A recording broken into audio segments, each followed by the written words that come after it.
Are you tired of your electric drum set? Do you wish it had the look and feel of an acoustic set? Then DonutDrums has the solution for you. It's the ultimate electric drum set.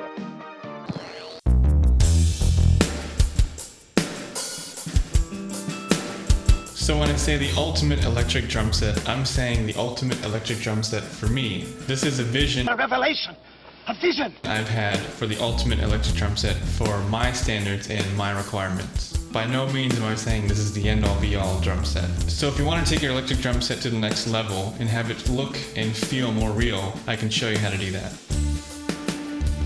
So how did I do this? Well, I'll show you.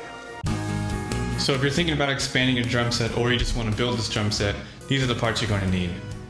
You're going to need an acoustic drum set and hardware, a Roland or any other brand electric drum module, a Roland or any other brand hi-hat control pedal, Zildjian L80 low volume cymbals, Remo Silent Stroke drum heads, Roland RT-30 drum triggers, and finally Pintech RS-5 drum triggers. So once you have all that gear, it's time to assemble. Apart, undone, dismantle, dissect, disassemble. I first started by installing the Silent Stroke drum heads on all the drums. So in my case, that's 3 toms, a snare, and a kick drum. These Remo Silent Stroke drum heads are the same drum heads you would find in most Roland electric drum sets. They are super quiet when compared to a standard drum head, and they give great rebound, and from a distance they look like your standard coated drum head. I installed the drum heads like you would a standard drum head, but there's no need to fine-tune them since we're not using the sound generated from the drums themselves. When it came to installing the bass drum head, before I installed it, I overstuffed the bass drum to muffle it further. Typically, you would not fill an entire bass drum with this much sound deadening, but in this case it's okay because we're not using the sound generated from the bass drum itself.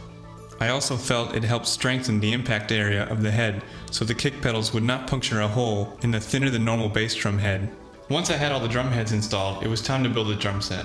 When building the set, I simply set it up like it was a normal drum set, since that is the look and feel we're going for. If you've never built a drum set before, I've made a video explaining exactly how to do so.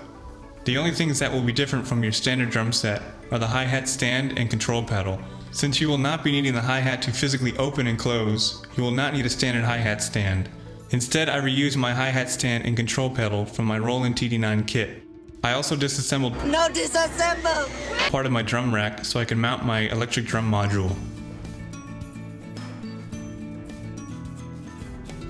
The cymbals that I'm using in this build are the Zildjian L80 low volume cymbals. These cymbals have hundreds if not thousands of holes drilled into them that dramatically reduce the decibel level 80% from your standard cymbal. The L80 cymbals are full-size alloy cymbals, so you get that real feel and rebound of a standard cymbal without the noise. These are a huge improvement over the electric rubber cymbals. Once I was done setting up the drums and the cymbals, it was time to mount the triggers and connect the cables. I made sure to run the cables alongside the drum rack so there would be no ugly mess of hanging cables. I mounted the RT-30 triggers in a spot where it would be out of the way and free from any stick hits. I pretty much mounted them where you would typically put a drum mic. Triggering the cymbals. Now this part might be kind of weird because it's something that's not commonly done. The Pintech RS-5 triggers are very small and light.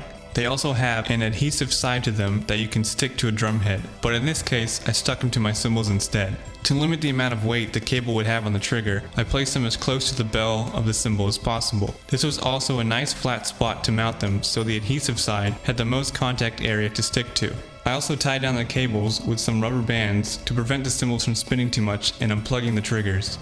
I did this for the hi-hats and both cymbals. And now, the moment you've been waiting for. It's time to plug this all in, turn it on, and play. But not yet. Because these triggers are different from each other, and even more different than the standard electric set triggers, you'll have to tweak the settings of each trigger individually. To do this, I went into the trigger settings of the drum module and adjusted the sensitivity and mask time of each trigger individually. This was the most time-consuming part of this entire build. You may run into some small things, like you might have double triggering problems, but if you mess with the settings enough, you can figure it out. It took some time to get all these triggers dialed in, but once they were, I was amazed how all this stuff worked together so easily. Once you're comfortable with your settings, there's multiple ways you can go to produce your drum sounds. You can use your standard drum module to produce the sounds, or you can go one step further and connect your drum module to your computer with a MIDI cable. This method allows you to use sounds found on desktop drum software.